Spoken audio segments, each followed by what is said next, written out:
Good afternoon, welcome to the Midday Mull for Thursday the 8th of October. Continuing in Ezekiel, Ezekiel has a number of prophecies against the nations around Israel, and then the tenor changes and it starts becoming a message of hope.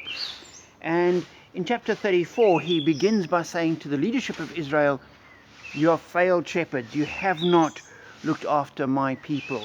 Verse 2, "Woe to you, shepherds of Israel, who only take care of yourselves.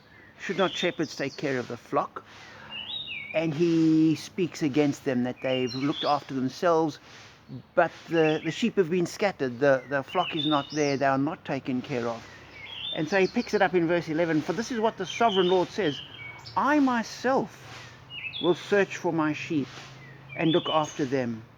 As a shepherd looks after his scattered flock when he is with them, so will I look after my sheep.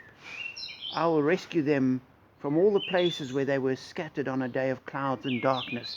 I will bring them out from the nations and gather them from the countries. I will bring them into their own land. I will pasture them on the mountains of Israel." And this, to me, immediately just raises the notion of Jesus speaking to the people and saying, "I am the good shepherd." And his stories about the shepherd going out to look for the lost sheep. And this is a theme clearly through Scripture of God as the shepherd. And that is an encouragement to me that, firstly, leadership does fail. And it fails all the time. It failed in Israel, it fails in the contemporary church.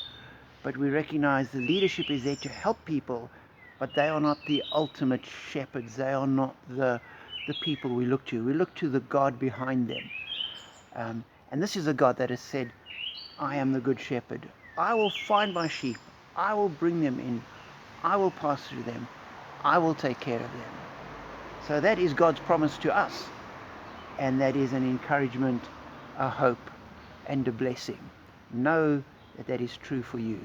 We have the Good Shepherd as our God.